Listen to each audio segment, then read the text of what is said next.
నా ప్రియమైన మంగళగిరి ప్రజలందరికీ మహాశివరాత్రి శుభాకాంక్షలు.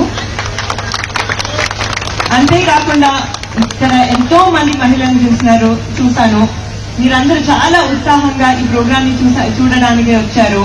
ఇక్కడున్న మహిళలందరికీ మహిళా దినోత్సవ శుభాకాంక్షలు కూడా.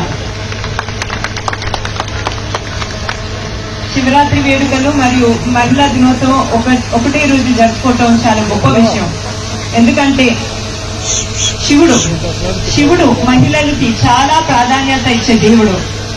మనం చూసుకుంటే శివుడు పార్వతీదేవిని కూడా తనతో చాలా సమానంగా చూసుకుంటారు.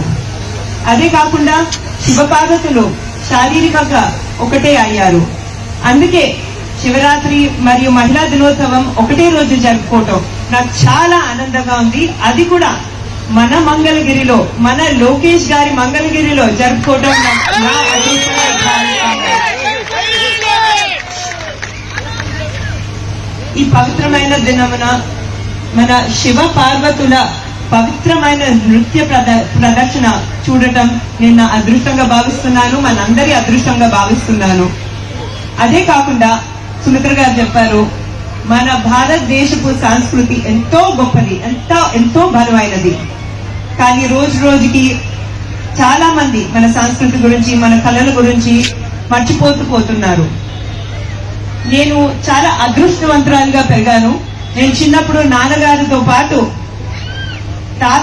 మా తాతగారు, మీ అందరి అన్నగారు నందమూరి తారక రామారావు గారి సినిమాని చూస్తూ మన సంస్కృతి గురించి, మన పౌరాణికాల గురించి ఎంతో కొంత నేర్చుకున్నాను. కానీ కొన్ని సంవత్సరాల్లో మన పిల్లలకి, మన మనవలకి మన సంస్కృతి గురించి, మన కళల గురించి ఎంత తెలుస్తుందో నాకే తెలీదు. నాకు చాలా భయం వేస్తుంది.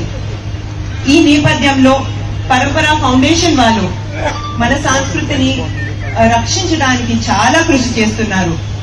వాళ్ళు స్వచ్ఛందంగా ముందుకొచ్చి వేరే ప్రోగ్రామ్స్ ఉన్నా క్యాన్సిల్ చేసుకుని మన మంగళగిరిలో శివరాత్రి వేడుకల్లో పాల్గొన్నారు. దానికి నా ధన్యవాదములు.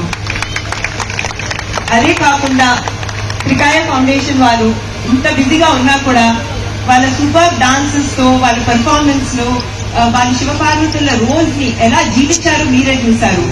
వాళ్ళు ఇక్కడ వచ్చినందుకు, ఇంత బాగా పెర్ఫార్మ్ చేసినందుకు, అదే కాకుండా ఈ ఎక్సలెంట్ స్టేజ్ లైటింగ్ అన్నిటినీ సెటప్ చేసిన ఆర్గనైజర్స్ అందరికీ నా కృతజ్ఞతలు. మరొకసారి నా మంగళగిరి కుటుంబ సభ్యులందరికీ శివరాత్రి శుభాకాంక్షలు తెలుసుకుంటూ, మహిళా దినోత్సవ శుభాకాంక్షలు తెలుసుకుంటూ నేను సెలవు తీసుకుంటాను.